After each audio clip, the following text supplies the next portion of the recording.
film you are about to see has been given the highest honor in its category by the world-famous Freedom's Foundation at Valley Forge. This coveted award carries the following citation: for outstanding achievement in bringing about a better understanding of the American way of life.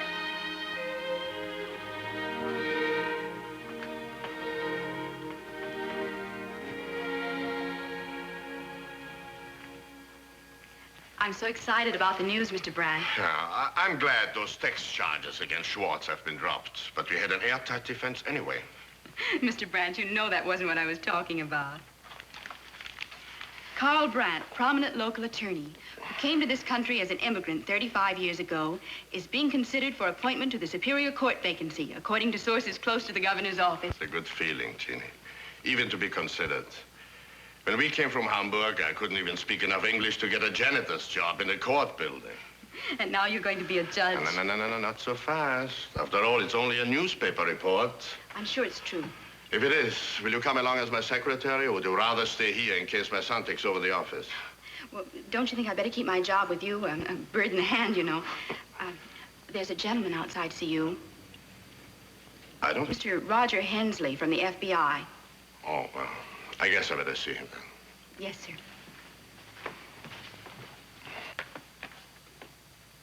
Come in, Mr. Hensley. Thank you. Mr. Brandt? What can I do for you, Mr. Hensley? It's about your son, Paul. What about Paul? Well, I'm afraid he's heading for serious trouble, Mr. Brandt. Trouble? We've learned that he's becoming involved with the communist movement on the campus. Paul? He talks wild sometimes, but that's just part of growing up. Well, I'm afraid he's doing more than talking, sir. He's associating with known communists, even attends their meetings. The front meetings, that is. We know that they're getting ready to recruit him any day now. You're sure about this? We're sure.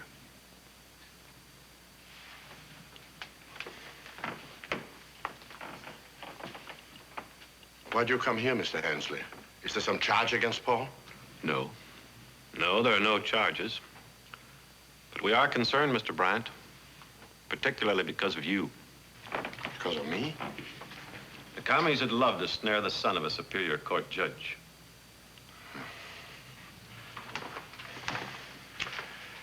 I will withdraw my name at once. But what about Paul? Can we do something? Well, that's entirely up to you, sir. We can't get into it unless the law is broken. But believe me, Mr. Brandt, we do want to help. Thank you, Mr. Hensley. Bye, sir.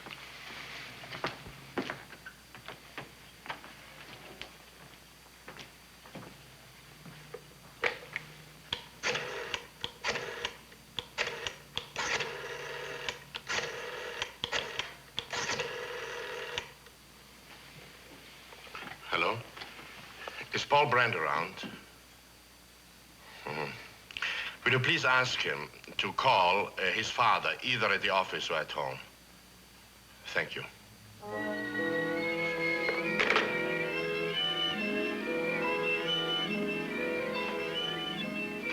Hi, Dad. What's up? What time are you through with classes today? Oh, about 3. Why? Will you please come up to my office as soon as you're through? I can't this afternoon, Dad. I've got other plans. You will have to change your plans. I've got to talk to you. All right. I'll be there. Yeah. Goodbye.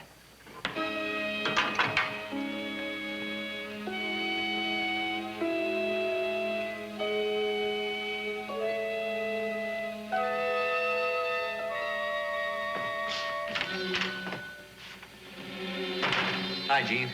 Well, hello. You look better than ever. You have a good memory. No, it hasn't been that long. Hasn't it? Go right in. Your dad's expecting you. Hi, Dad. What's on your mind? Paul, I've heard some rather disturbing reports about you. Such as? Such as the fact that you're spending so much time with people who are nothing but communists. Well, nothing but communists.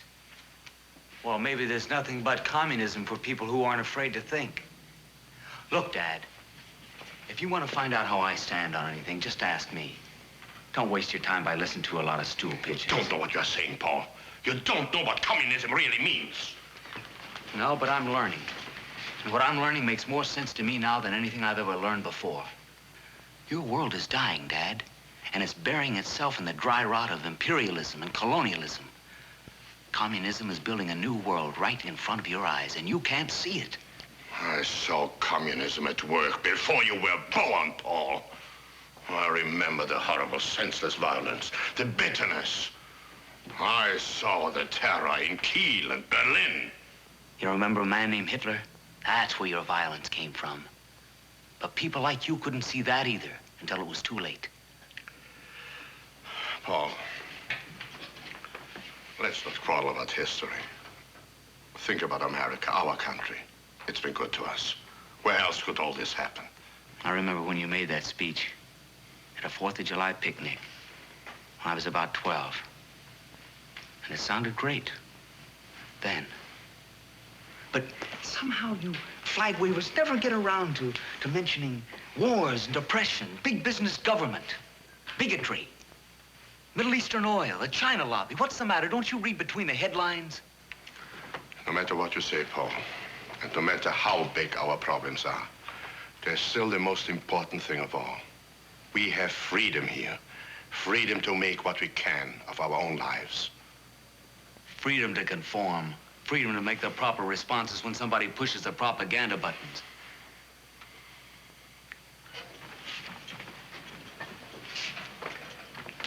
How about your own future? You can't make a living with wild talk like this. In June, you graduate from law school. Aren't you coming into my office then? It wouldn't work, Dad. I want to practice law, but I want to defend those people that really need my help. Not a lot of tax dodgers. I'll make out all right. You'd be surprised how many people feel the same as I do about this.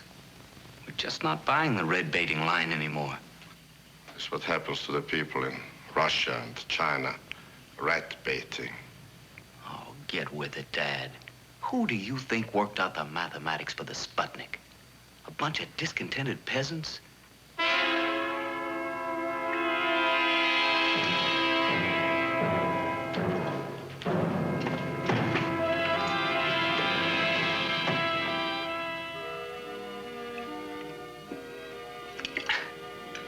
I really stumped poor Dad with that line about mathematics for Sputniks. He couldn't think of a thing to say. I'm so proud of you, Paul. Well, thanks, Sandra. I just tried to think of some of the things I learned from you. Sandra, I really do appreciate all this trouble you've taken. What makes you think it's been trouble? Without meaning to be presumptuous, I feel obligated to write you concerning the press reports that you're considering my name, along with others, for appointment to the Superior Court vacancy. If this is the case, I am very grateful. But unfortunately, certain circumstances beyond my control would make it impossible for me to accept such an appointment. I thought it best to notify you of this situation and sincerely hope that you will not misunderstand the intent of this letter. Is something wrong, Mr. Brand? Is there anything I can do? No, thanks, Jeannie. Just end this letter with the usual best wishes, etc. Yes, sir.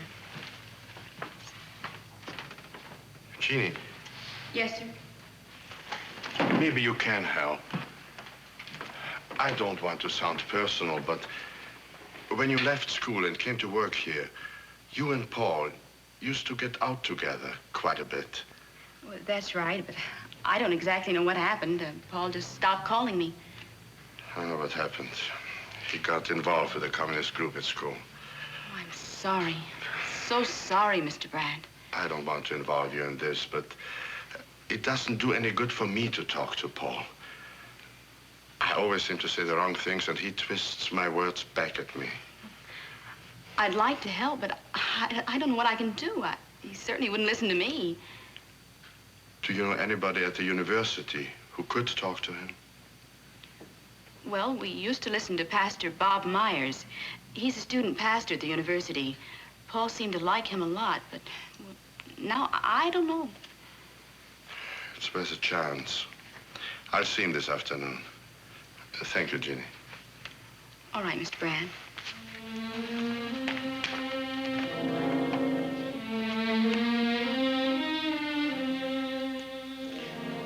I can't say that I recall your son, but with 12,000 students on the campus, I only work with those who come to see me, or those whose need is brought to my attention. I guess it's my fault. After his mother died, Paul never had much time for church. What's happened to Paul has happened to quite a few other young people.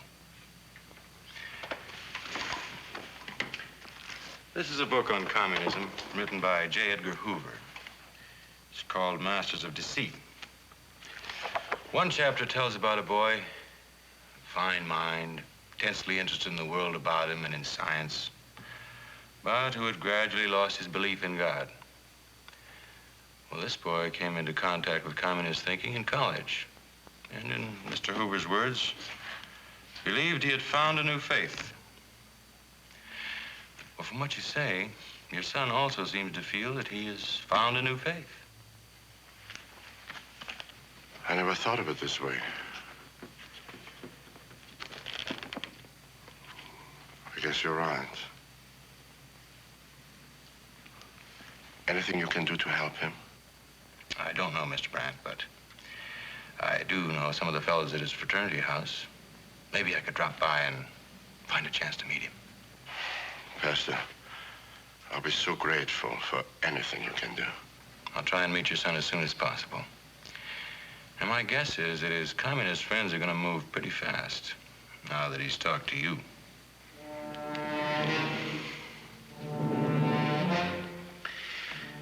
Yeah, that was an interesting meeting. Glad I was invited.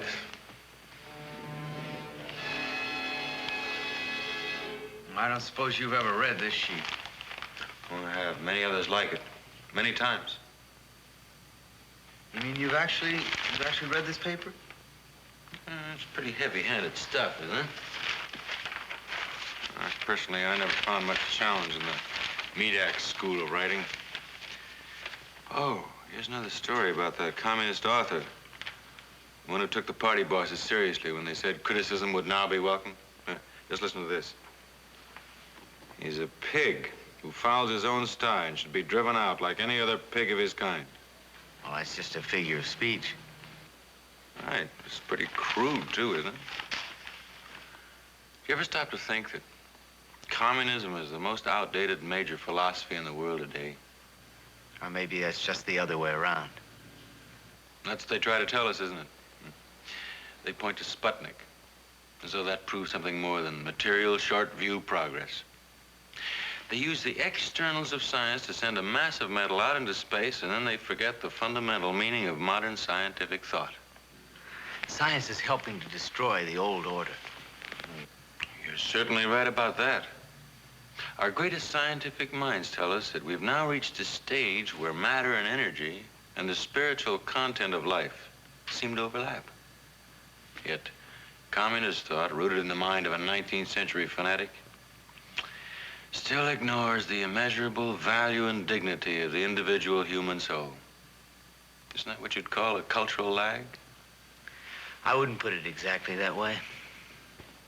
No, sure you could put it much better. It's been nice talking to you. Look, why don't you drop around and we'll kick around a few more long-hair ideas.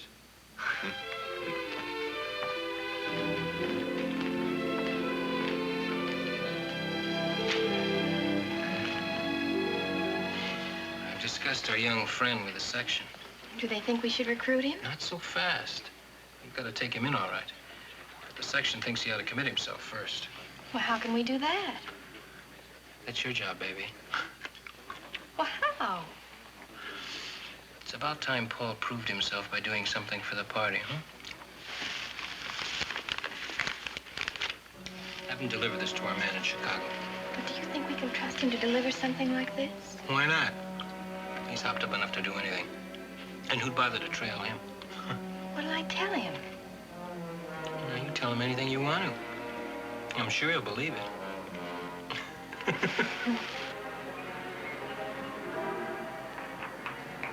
Paul, I'm so glad I reached you. Hi, Sandra, what's up? It was something just wonderful. Well, sit down and fire away. I finally convinced the leaders of the club that you should be one of us. Even Ron? Oh, well, it was Ron who insisted you could be trusted. Well, what do you know? Here, now, you put this in your pocket. What am I supposed to do with it? We hope that you'll deliver it to friends in Chicago. What's in it? Oh, just confidential records, dues, and things like that. We don't like to send them through the mail because, well, so many of our people are being watched these days. Well, is it all right if I deliver this tomorrow afternoon? I have tests all tomorrow morning. Tomorrow afternoon would be just fine. Oh, Paul, isn't it wonderful to be working together in something we both believe in? Yeah. You sure he was convinced? Oh, he was convinced quite thoroughly. Well, he's late reporting back. Well, this time of day, you know, traffic in and out of Chicago is very heavy.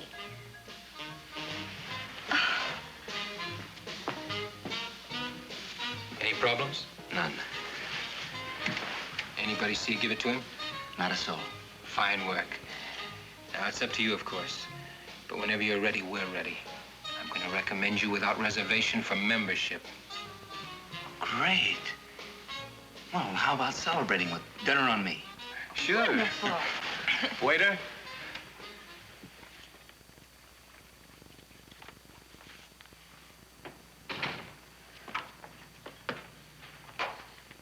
I'm sorry to disturb you, Mr. Brand. That's all right, Jeannie.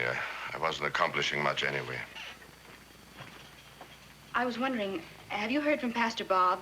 Yes, he spoke with Paul at the Fred house the other night, but he said it was just breaking the ice.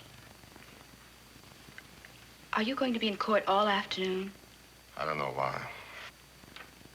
Well, I hope you won't mind, but I called Paul this morning. He doesn't like the idea much, but he's coming over this afternoon. I told him that there was something I had to talk with him about and that you'd be away in court. It was a fine thing for you to do, Jeannie. A very fine and difficult thing. But what are you going to say? Just let me try, Mr. Brand. You're a wonderful girl, Jeannie. I only hope Paul will realize it before it is too late.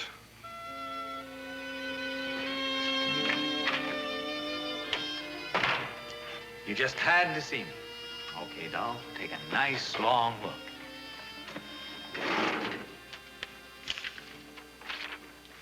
I don't know how your father would feel about my showing you this, but I thought you should know about it.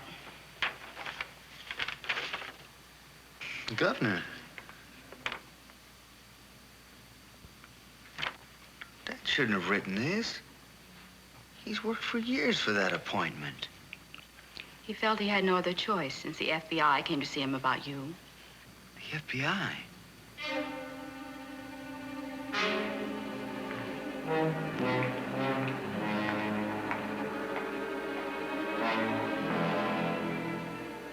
I'm sorry, this seat's taken. I'm sorry, Paul. I don't have to talk to you. I know my rights. Of course you don't. But I thought you might want to after you see this. I don't know what this is all about. Your statement may be more correct than you think. Go ahead. Open the envelope.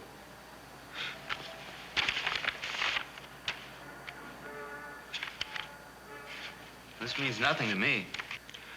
The university's physics lab has for several years had a missile research contract from Army Ordnance. Lately, papers have been disappearing. Fortunately, nothing important.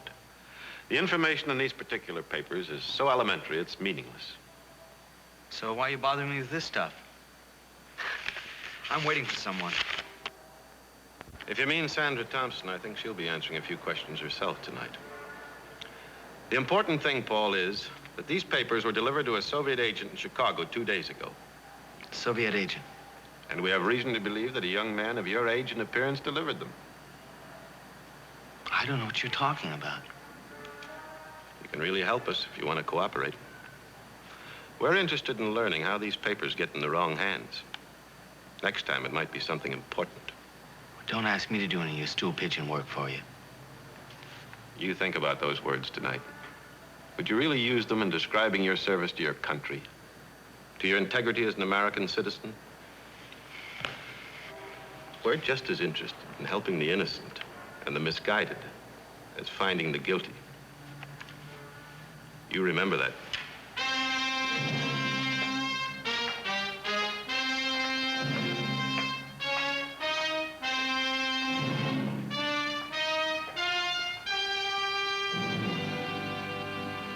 And then I didn't know where to go or who to talk to, so I decided to come here.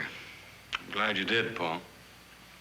The one thing I can't understand, I thought that Sandra and I really meant a lot to each other. I can't understand why she'd lie to me and get me in this kind of a mess.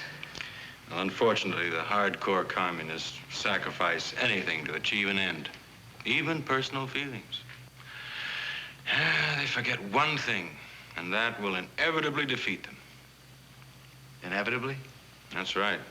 You see, Christianity and science teach us that means and the end are part of a continuum. The means determine the end. The communists, talk a lot about brotherhood as an end result. But they'd have us believe that this can be achieved by means that destroy the essential meaning of brotherhood. Sometimes you have to suppress freedom temporarily in order to gain a greater freedom in the long run. Well, that's the same paradox, isn't it? If it suppresses freedom and shows contempt for the moral and spiritual needs of man, on what foundation does communism hope ultimately to build freedom? Now, when you come right down to it, Paul, the fundamental difference between Christianity and communism is the essential importance of every human being in God's eyes. Well, you make it sound as though communism were a religion. To a communist, it's just that. Of course, it's the very antithesis of our own Christian religion. In what way? Well, you'd have to call communism an atheistic religion in that it denies the existence of God, and therefore also of man's responsibility to a higher power. Now, to a communist, man is not a creature of God, created in God's image.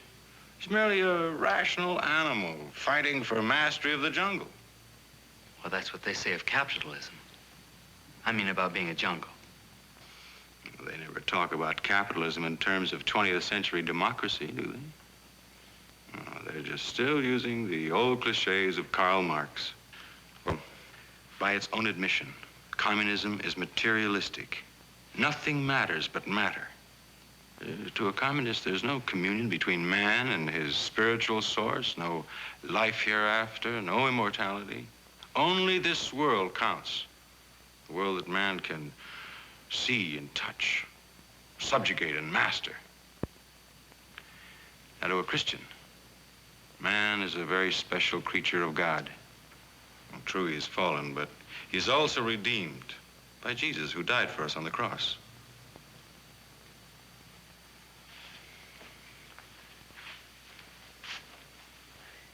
Well, you're not denying that there's a material side to our lives. Of course not. But as a child of God, the Christian lives in daily contact with the Father in a relationship of love. Now, he works to make this relationship meaningful in terms of the material world in which he lives. But his highest values are not material. They're the spiritual values of humility and mercy, love and truth, honor and integrity. Fundamentally, Paul, the Christian's horizons extend beyond this world. He knows that he's been redeemed by Christ for eternity, for a life with God through the endless ages. You've had quite a lot for one day, haven't you? Why not sleep on it? Tomorrow we'll kick it around again. Oh, now, well, what do I do about this FBI mess I'm in? Oh, well, that's a little out of my line, but if I were you, I wouldn't be afraid to go and talk to them. You might talk to a good lawyer, too, if you happen to know one. I've known a good lawyer all my life.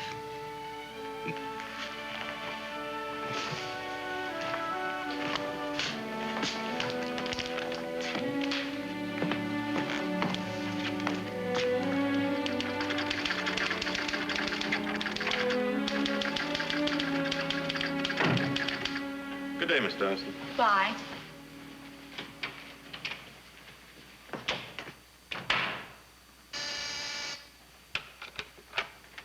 Yes, sir?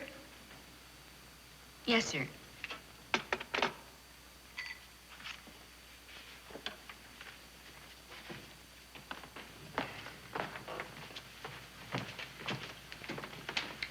You didn't have to bring your notebook, Jeannie. But on second thought, maybe it is good you did. Perhaps Paul would like to dictate a letter. I'll be right back.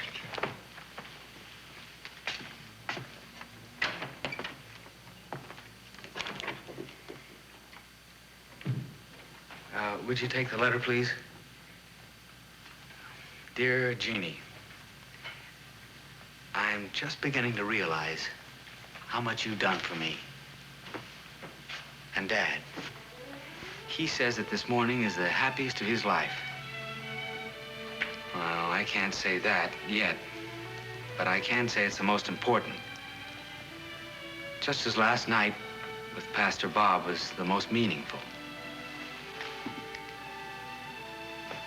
And if Dad'll let you off 20 minutes early, I sure would like to take you to lunch and try to tell you how much I appreciate what you've done.